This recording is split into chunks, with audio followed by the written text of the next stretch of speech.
Amigas y amigos, tengan ustedes muy buenas tardes. Y aquí estamos, una vez más con A Viva Voz, un espacio dedicado a la reflexión sobre culturas, artes y temas de contingencia.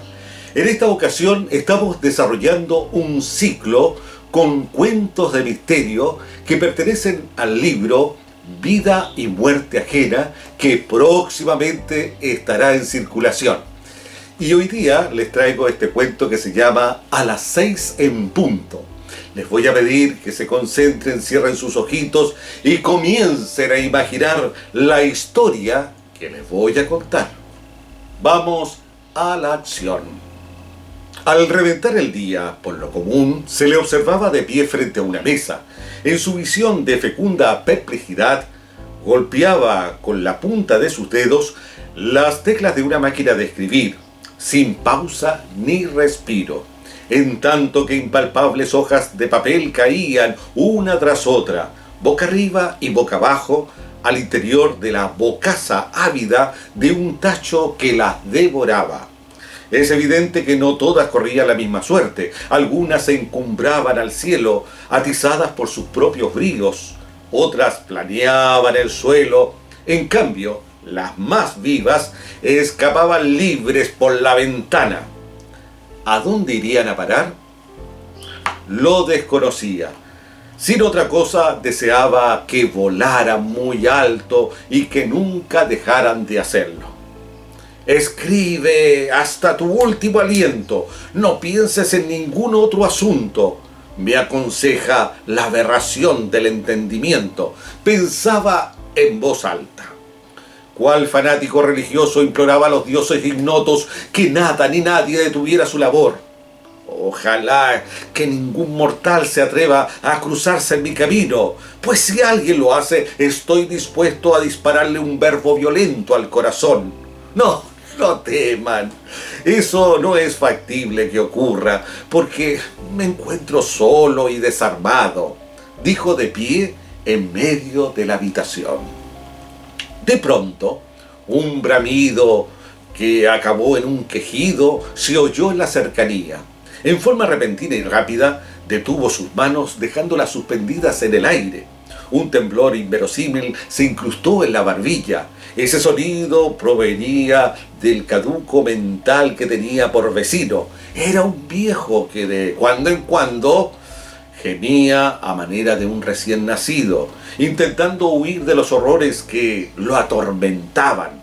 En otros lances reía destempladamente, tal si fuese un payaso, para volver a lloriquear mientras las uñas en sus mejillas se enterraba. Era irritante. Al tiempo que todo quedó en pausa, nuevamente se tranquilizó, fijando su vista en las paredes acolchadas de la habitación. Afuera están los seres que presumen ser libres, pero que desconocen que no lo son. Aquí, adentro, estamos los que no existimos para ninguno de aquellos espantajos que caminan despreocupados por las amplias avenidas, absortos mirando los ventanales de las tiendas. Solo comen y defecan y comen. ¡Les odio! No, miento.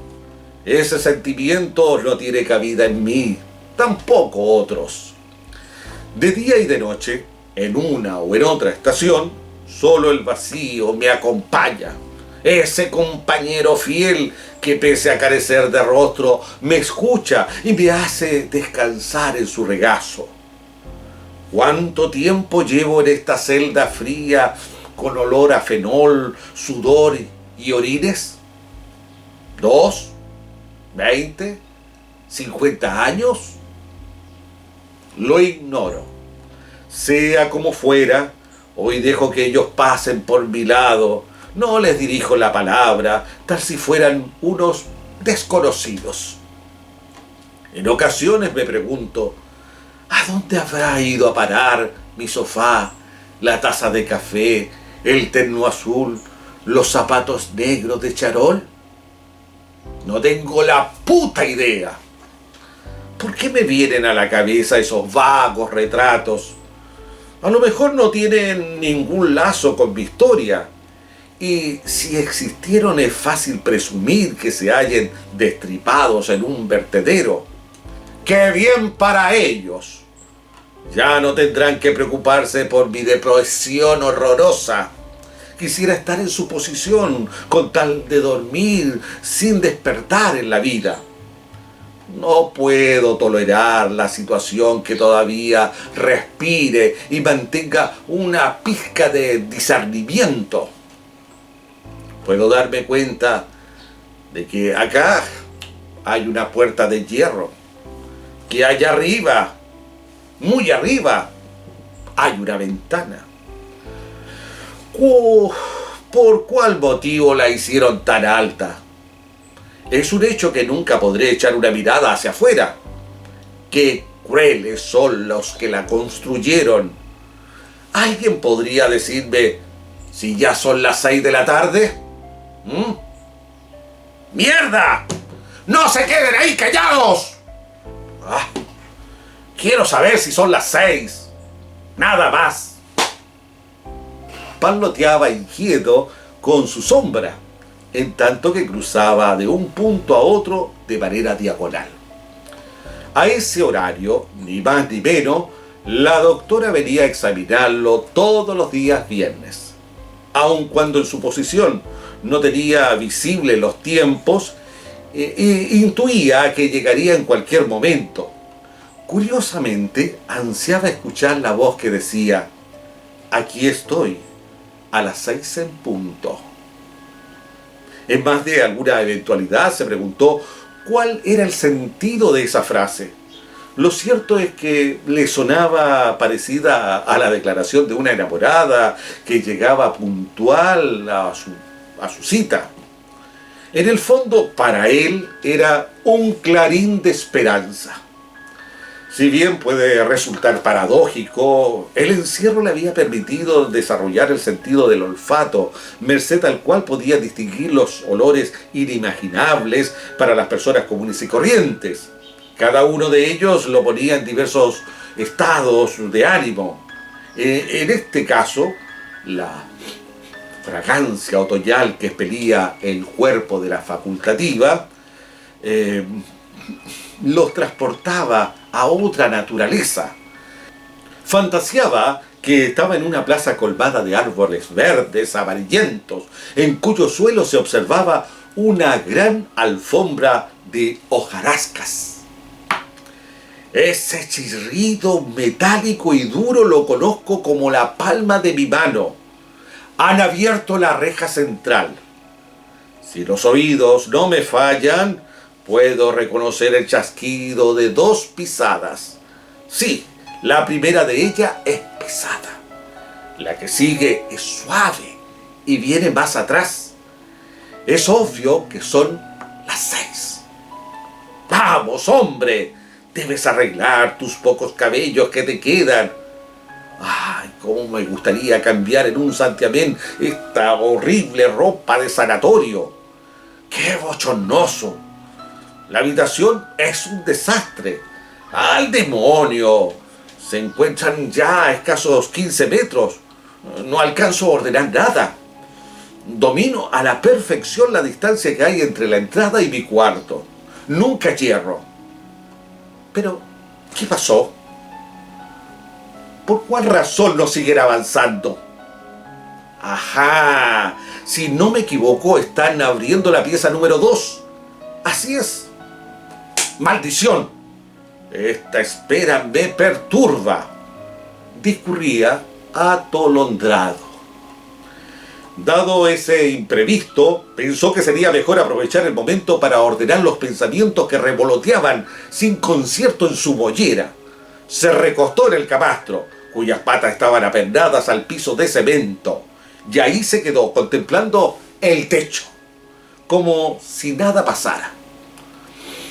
Respiró hondo y cerró sus ojos muy negros y empañados. Debes conservar la paciencia, pronto abrirán tu puerta. Entonces la vas a ver a muy pocos centímetros. Espero que no venga escoltada con ese asistente de cejas pobladas. Me cae mal el tipo, tiene una actitud prepotente. Ya sé lo que haré. Voy a dilatar la respuesta, estirar igual que un chicle la entrevista para que se cerciore que estoy mejor. No quiero que me sigan sedando. Repasaba con intranquilidad. Estaba dispuesto a realizar una energía extraordinaria para demostrar que el tratamiento terapéutico había dado buen resultado. Algo le decía que aquella era la única forma que podría permitirle evadirse de ese agujero negro. Y si esto ocurriese, entonces volvería a su vida normal. Pese a su colocación extrema, no sería del todo aventurado especular que se consideraba un recluido excepcional, pues contaba con una celda privada. Podía estar solo, sin mantener contacto con nadie, menos aún con ese sujeto de bigote negro y gafas oscuras, el cual en varias ocasiones lo había interrogado al interior de una cámara sombría y de ventilación escasa, aumentando su fatiga y tensión. Tenía viva su imagen. Nunca dejaba de girar a su alrededor para escudriñarlo, intentando descifrar lo que pensaba. Y cada vez que él sostenía con convicción su inocencia, el otro solía responder con una mueca sarcástica. Semejaba a un agente secreto capaz de desdoblar varios roles. De cuando en cuando adoptaba la actitud de amigo que daba consejo, le ofrecía una taza de té, cigarrillos. En otros interrogatorios se mostraba severo, presionando con preguntas punzantes y enérgicas, incluso hasta groseras y destempladas. La última vez lo increpó, acusándolo de todos los delitos que presuntamente había cometido. En presencia de ese apremio, únicamente atinó a quedarse callado, lo que irritó mucho más a su persecutor. Tú no estás loco, pero ya te voy a sacar toda la verdad y te hundirás en la cloaca. El detective lo increpó con un tono mucho más ronco de lo usual, acentuando cada palabra. De inmediato se marchó raudo, dando un golpe fuerte a la puerta. Preso en estos pensamientos inquietantes, notó que un sopor comenzó a invadirlo, y cuando se hallaba a punto de quedar dormido, sin saber por cuál causa ni cómo, una descarga eléctrica martilló su cerebro. En el acto, sobrevino una sensación aplastante y de parálisis que interrumpía la respiración. Parecía estar despierto y soñando al mismo tiempo. Desesperado, intentó abrir bien los ojos para salir del ahogo, y al hacerlo, divagó que estaba siendo atacado por un cuervo de verdad, aquel que revoloteaba con agresividad en torno a su cabeza. Fantaseó que quería arrancarle los ojos y devorar sus sesos. Se defendió lanzando puñetazos al aire. Sin embargo, el ave escurridiza voló de aquí para allá. En un momento determinado, descendió y se posó en un vértice del muro. Chillaba espantosamente. Quiso ir hacia el pajarraco para espantarlo, o tal vez con la intención oscura de matarlo, pero no pudo, pues se sentía encadenado por un metal impalpable. Ahí mismo, un resplandor furtivo y rojizo transmutó al cuervo en la figura difuminada de un muchacho frágil y delgado que gimoteaba desvalido. Pausadamente, la imagen se hizo más diáfana, hasta tal punto que parecía real. Sobre la marcha, en la frontera de su inconsciente, pasó algo que muchos temían que surgiera en sus sueños. Indudablemente, se trataba de aquel momento crítico en que dictaron su sentencia. Se vio parado delante del juez. Estaba acongojado porque le habían imputado un delito que él no recordaba haberlo cometido. Juzgaba que era una injusticia, un castigo perverso. Lo que no pudo repasar fue que al retirarse de ese edificio plomizo, caminaba vacilante sobre sus piernas entorpecidas por las tantas horas de inmovilidad forzada. Entre dos guardias iba cogido del brazo con una actitud que delataba derrota, sin saber que la esposa e hijo se hallaban al interior de un auto muy cerca del tribunal. La seca sacudida del picaporte de una puerta lo volvió a la realidad. De un tirón se incorporó. Estaba alterado y de su rostro manaba una transpiración copiosa. Con la manga de su camisa se secó rápido el sudor. Se inspeccionó cuidadosamente de cuerpo entero. Miró y remiró sus ropas y con torpeza intentó componerla. Inspiró sosegadamente una y dos veces. Pretendía dar un aire de tranquilidad a su postura. Ninguna otra cosa pudo hacer porque en ese momento ya tenía delante a la doctora. Era una mujer de estatura alta, robusta y de unos muslos gruesos que se remarcaban en su pantalón blanco y ajustado. A la faz morena, sin facciones interesantes, con un discreto parche negro en el ojo derecho, natural de las personas que cubren ese órgano perdido o dañado, era lo único que le daba una impronta particular, digamos, enigmática. Buenas tardes, aquí estoy, a las 6 en punto. Le saludó con una sonrisa postiza y con un movimiento de mano lo convinó a tomar asiento. Buenas tardes, respondió el otro con cierto titubeo. Más atrás vigilaba tieso, semejante a un mástil, un enfermero bajo, rechoncho y monfruetudo, con los brazos cruzados al pecho. Inmediatamente que se sentó en la silla, la doctora extrajo de su maletín de cuero fino una carpeta de cartón café que contenía el expediente de Jaime. Hoja por hoja lo revisó con una calma absoluta. Al cabo de unos minutos, enderezó con parsimonia su cabeza y clavó sus pupilas directamente a las de su interlocutor, quien exhibía algunos cercos muy oscuros que ensombrecían sus facciones. Dígame, ¿cómo se ha sentido?, consultó en tanto tomaba nota en una libreta. Bueno, mejor dentro de lo permitido. ¿Le han suministrado todos los medicamentos? Sí, diariamente, contestó con ansiedad. ¿Ha recordado algo más de su pasado? Mire, sí, a cada paso en mis sueños aparece un joven. Si bien no puedo reconocer su fisonomía, se ve solo y desamparado, espetó afligido. ¿Y sabe quién es? Presiento que es alguien muy cercano. ¿Acaso su hijo? Lo desconozco. ¿Tengo hijo? Sí, se llama Pablo. ¿Pablo? ¿Y cómo se encuentra? ¿Dónde está? Está bien, protegido por su madre. ¡Ah, qué bueno! Eso me serena. Aliviado por la respuesta, inhaló un oxígeno renovado y un tanto vivificador.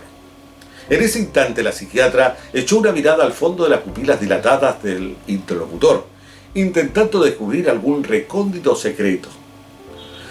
A propósito, ¿tiene alguna idea de quién era su esposa?, inquirió de manera penetrante. No, ninguna. ¿Ni siquiera una referencia vaga de ella? En absoluto. Solo con tratar de recordar me duele la cabeza. Conforme.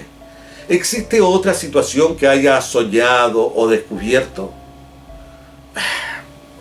Por más que me devano los sesos sobre mi pasado, lo único que encuentro son lagunas. ¿Podría explicarme a qué se debe todo esto?, indagó más ansioso. Bueno, eso es lo que estoy investigando.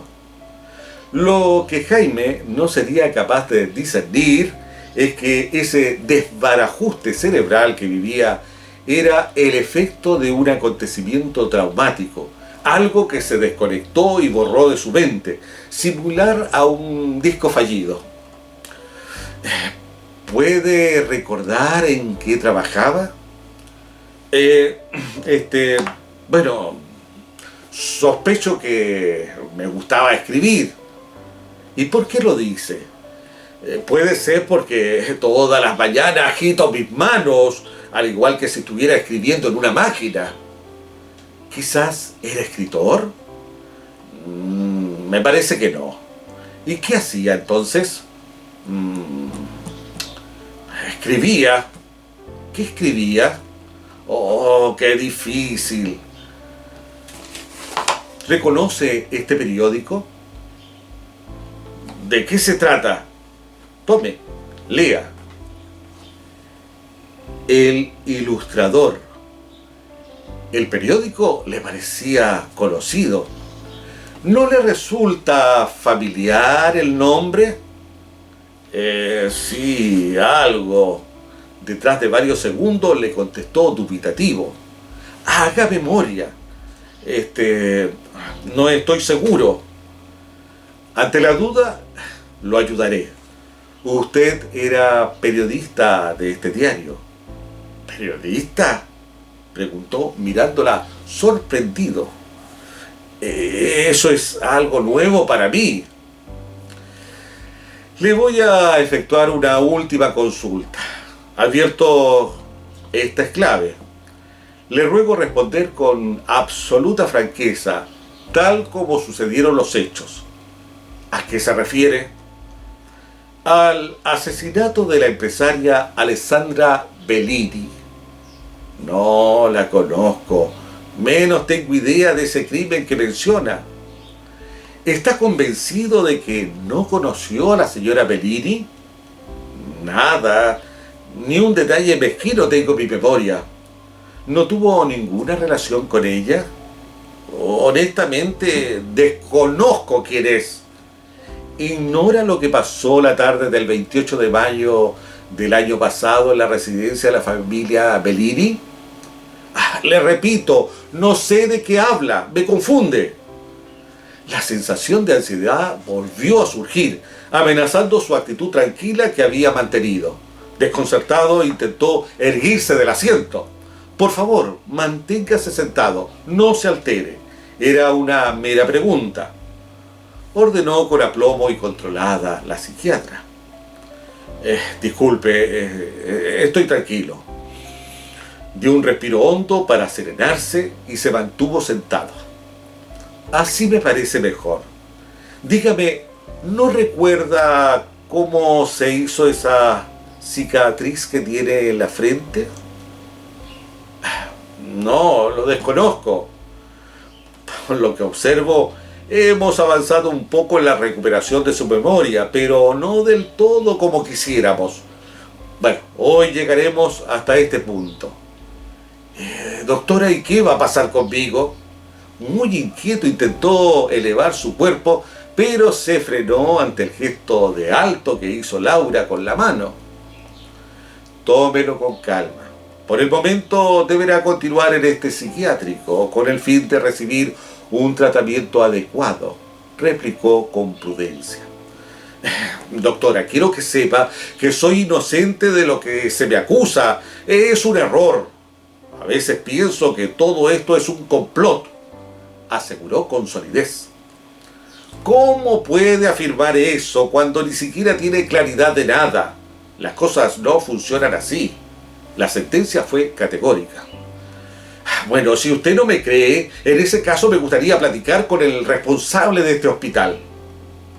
Yo soy la directora. Lamentablemente se agotó esta conversación. Buenas tardes. Finiquitó de manera tajante. Esto no puede ser cierto, rezongó disminuido. Laura Sandoval ordenó con paciencia la documentación, en cuyo historial se señalaba que Jaime padecía de una fobia social que no había podido sobrellevar, cuyos síntomas se vieron acentuados por una serie de conflictos sentimentales con su esposa. Tras solicitar atención médica, le prescribieron un medicamento antidepresivo. La ansiedad que le oprimía tuvo una reducción, pero con ello perdió también el miedo a morir y a ocasionar daño a las demás personas. A poco andar, ciertas fantasías comenzaron a liberarse y empezó a satisfacerlas adquiriendo un arma de fuego. Cuando la psiquiatra decidió voltear su cuerpo para abandonar el cuarto, Jaime no pudo evitar mirarla con tristeza. No era atractiva, pese a que tenía algo agradable y cercano. Es probable que fuera ese aroma tardío que embriagaba el entorno, pero esa cualidad se desvaneció de un plumazo, pues el trato había sido indiferente y distante, definitivamente distinto a otras ocasiones. Habiendo quedado solo, a ciegas, con las manos desordenó su cabellera, se palpó la enorme cicatriz que partía a su ceja izquierda y se perdía en el cuero cabelludo del lado diestro. Profiriendo improperio, volvió a sentarse, ya que en medio de ese trance le costaba sostenerse de pie. Atascado en la amargura, se quedó por varios minutos con la cabeza apoyada en el borde de la mesa. Se sentía lacerado, próximo a un pájaro que en pleno vuelo hubiese sido abatido.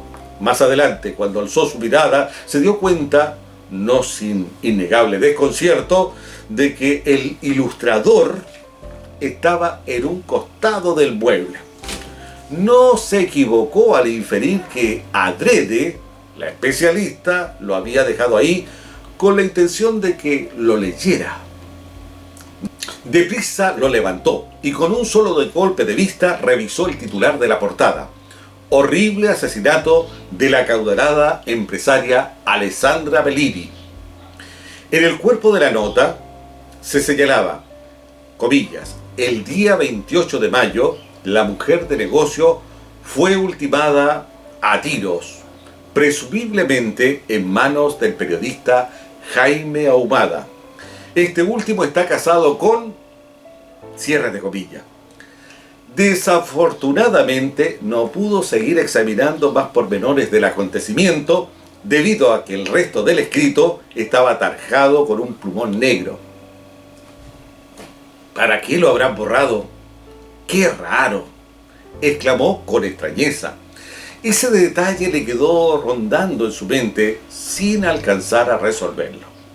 Si bien sufría episodios de amnesia y experimentaba ciertas vaguedades, de todas maneras, en su cabeza imbricada tenía el pálpito que no era responsable del delito desdeñable que se le imputaba. ¡No soy un monstruo! ¿Cómo me gustaría retroceder al pasado para desentrañar el misterio de mi vida? Eso me permitiría demostrar mi inocencia, pero eso no es factible, porque los de afuera nunca nos creen a nosotros, ni siquiera saben que existimos, comentó con su laringe hecha un nudo. Las semanas pasaron sin tener otra visita de la facultativa. Durante ese periodo, de mal en peor fue su comportamiento. En ciertas jornadas se sentía exacerbado, en otras se veía iracundo y agresivo, lloriqueaba, gritaba ante la impotencia que abrigaba. Llegó a tal término su alteración que en no pocas coyunturas tuvieron que la dosis de medicamento aumentarle para mantenerlo sedado. Dormía largas horas y en la oportunidad que se hallaba algo juicioso, tan solo atiraba a dar vueltas y vueltas con pasos vacilantes, balbuceando, maltrecho y torpe, dentro de los 4 metros cuadrados de la zona de confinamiento. En el último cuarto de ese pasadizo largo y frío, vivía un trance decisivo en su vida: recuperar la memoria para demostrar su verdad. No en balde es todo esto.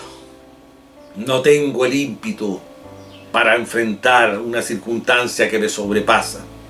¿A quién puedo pedir ayuda? ¡A nadie! Peor todavía, la única persona que me escuchaba ya ni siquiera quiere atenderme. Estoy acabado. Lo mejor sería suicidarme para descansar de este calvario de una vez por todas, repetía incesantemente. En una de esas noches delirantes y oscuras que tenía con frecuencia, una alucinación lo perturbó más de lo habitual. Descubrió a la doctora arreglada de otra forma. No llevaba la bata aséptica y blanca, sino un abrigo elegante, largo y gris. Lo miraba con el rostro desencajado. Aquí estoy. Son las 6 en punto. El sonido de sus palabras se escuchaba lejano. De sus ojos enrojecidos emanaban unas goteras negras.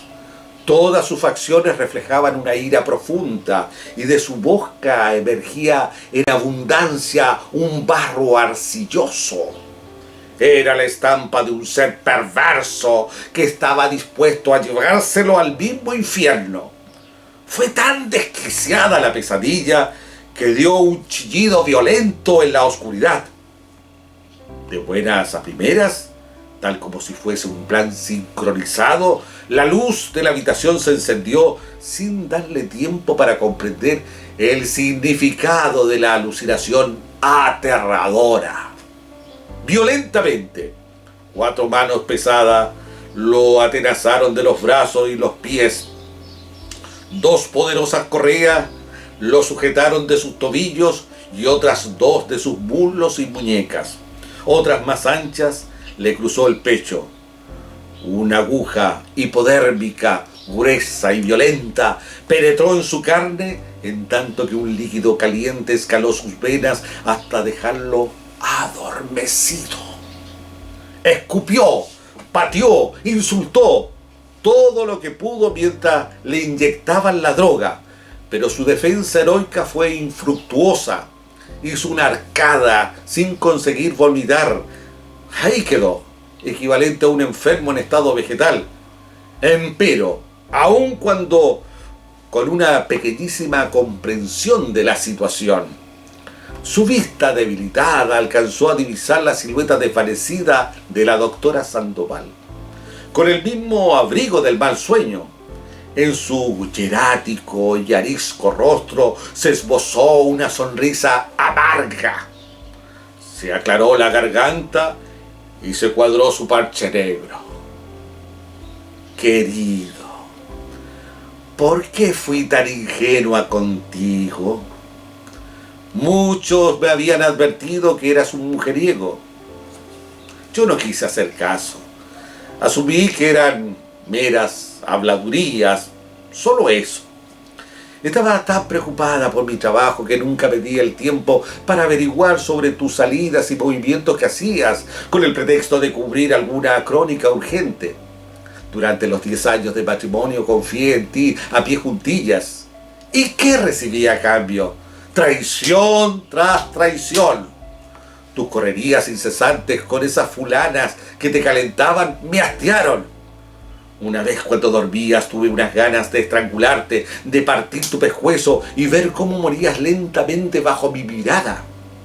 Mis manos temblaban, deseando asfixiarte. No obstante, todavía no había llegado el momento y yo aguardaba la oportunidad perfecta para darte un golpe que jamás pudieras levantarte. La vez que me enteré de tu último amorío con esa empresaria, recuerdo que te seguí hasta aquel motel. En una esquina me quedé esperando como estúpida. Rompí a llorar en el auto mientras ustedes saciaban sus instintos asquerosos. Enrollada en sentimientos estúpidos, muchas veces no conseguí dormir. De ahí en adelante nuestras disputas se agudizaron. Ya no sentía nada estando juntos, solamente repugnancia hacia mí misma por lo que aceptaba vivir. Fuiste muy maricón. Eternamente negaste tus infidelidades. Yo aguanté todas tus pendejadas pensando que volverías a mí. Pero no, el cabrón suelto de cuerpo continuó con sus andanzas. Pasado el tiempo, me di cuenta de que no te convenía divorciarte. sencillamente porque no contabas con un peso en los bolsillos. Pues siempre, la estúpida mantuvo tus vicios y cualquier cosa que me pedías. Eso no fue todo. También te conseguí el empleo de periodista en El Ilustrador. Toda tu vida has sido un pobre diablo, aprovechador y vividor. Desgraciado, acá te tengo en mis manos. No eres más que una piltrafa humana. Ahora, el supermacho se caga y orina de miedo. Eres un asesino, un hijo de puta. Debería cortarte las bolas y dárselas a tu perro. Discurrió con un arrebato inusitado. Lo que no podemos imaginar es que Laura era una celópata. Sus delirios de celos constituían parte de un trastorno delirante crónico, el cual ocultaba detrás de la autoridad que representaba ese delantal blanco. Por supuesto que aquello no lo exime de responsabilidad a su marido, quien había tenido más de algún desliz. Sí, fui infiel, pero yo no los maté. ¡No!, exclamó con un sonido pesaroso.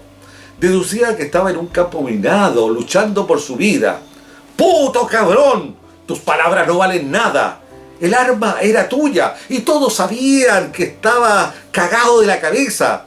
¿Acaso no te acuerdas que cuando caíste en depresión yo te receté la droga?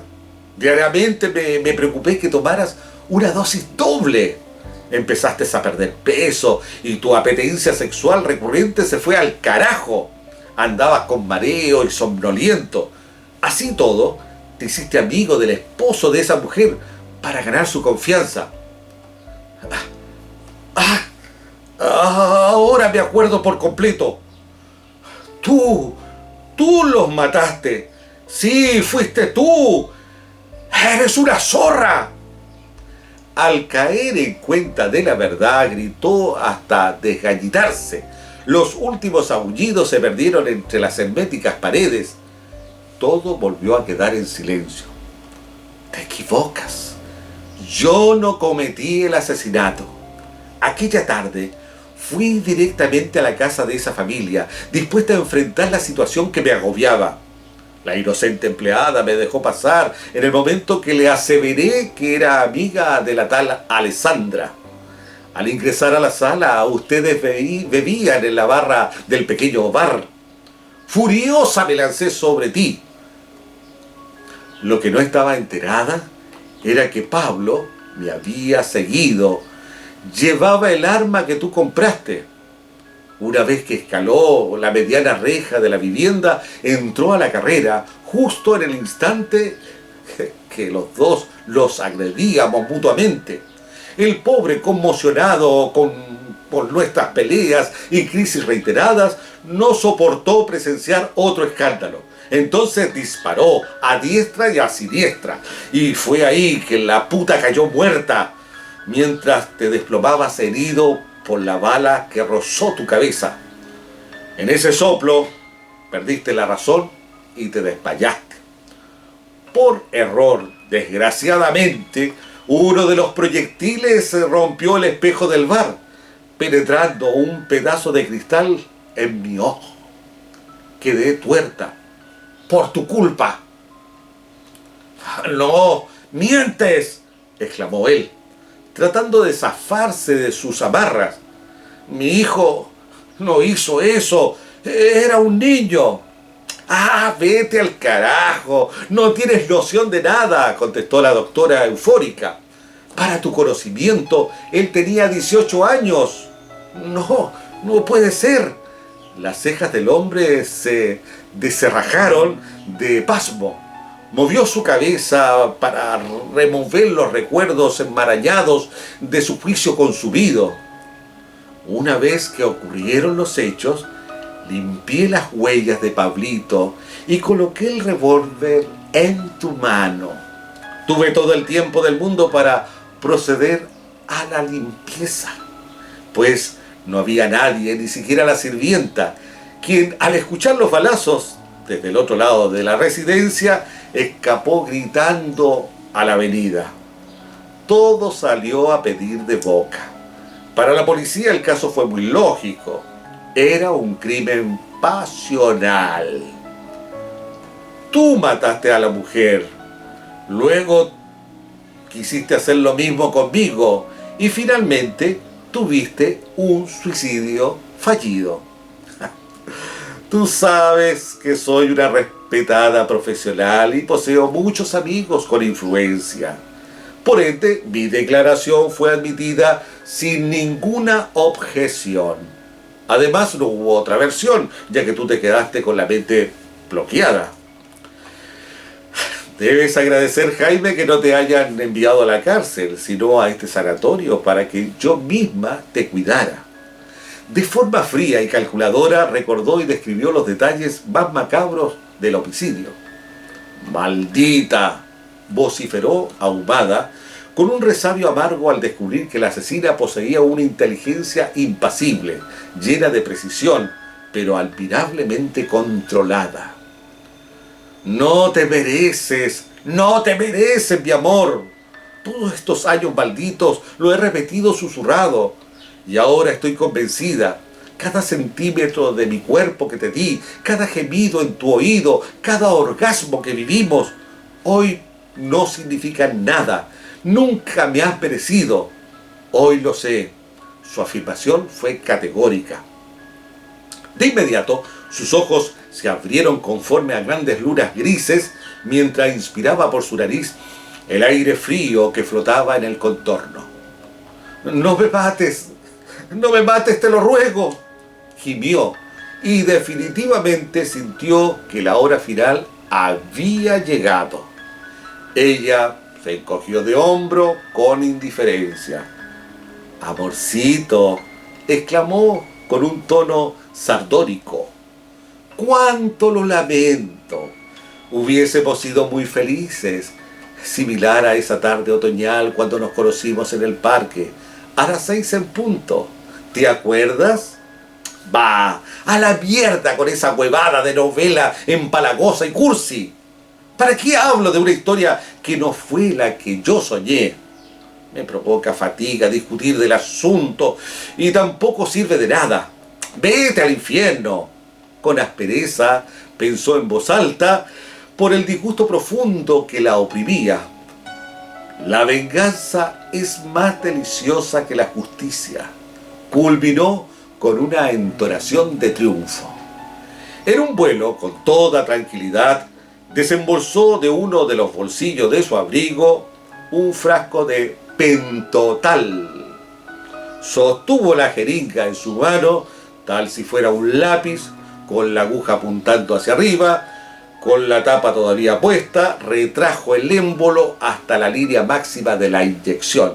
Así pues, se aproximó a la víctima, buscó el hueso de la parte superior del brazo y clavó, sin vacilación, la punta del aguijón. Pese a tus canalladas, no puedo seguir odiando. Es por eso que quiero regalarte, y eso con gran esfuerzo, un sueño sin dolor, el más placentero posible, musitó en el oído del desdichado. Postreramente los párpados del periodista cayeron sobre sus ojos nublados y dejó de respirar al lado del aura y el vacío. A la sazón, avivados por un viento insondable, sus escritos volaron libres por entremedio de los barrotes del tragaluz. La especialista deslizó sus brazos cerca del cuello de Jaime, mientras que llegaba sus labios carnosos a los de él, besándolo con arrebato, como si su único sustento fuera su saliva, como si su único aire fuera su aliento. Llegado a ese punto, sin resistencia, enterró su cabeza en el torso del difunto, hasta quedar plácidamente dormida. Aquí estoy, a las 6 en punto. La locución rezagada resonó en las murallas fantasmales como un eco lejano. Entonces, sin tardanza, brotó desde la tierra igual que un manantial una luz roja y cegadora, con una fuerza capaz de alumbrar a Pablo. El muchacho, de trazo luctuoso, estaba detenido allí, en el umbral de la puerta, con los ojos fijos vigilando ese acto macabro. Sonrió con placer maléfico y dijo: «Solo vengo a acompañarlos». Pronto su figura mefistofélica ensanchó los brazos hacia el cielo y de las mangas de su chaquetón emergió una plaga de langosta que revolotearon despavoridas por el cuarto. Y sin dar una señal previa, se lanzaron en picada sobre los dos seres. En un escuálido parpadeo, todo se fue a negro, mientras se escuchaba el picoteo delicioso e inacabable de los insectos, de la Biblia y el Corán. Muy bien, y ese ha sido el cuento de hoy, a las 6 en punto, que forma parte de este libro que prontamente va a estar en circulación y que se llama Vida y Muerte Ajena, Cuentos de Misterio. Espero que lo haya seducido, espero que le haya provocado algo este cuento, que algo pase en nuestra mente, en nuestro corazón, que se hayan entretenido, eso es lo fundamental, especialmente en estos tiempos de pandemia que son eternos. Y que nosotros, los artistas, los escritores, tratamos de aliviar con nuestra literatura, con nuestras historias, con nuestra memoria. Para mí es un placer estar todas las semanas con A Viva Voz. Espero volver a estar con ustedes. Hasta siempre, amigas y amigos.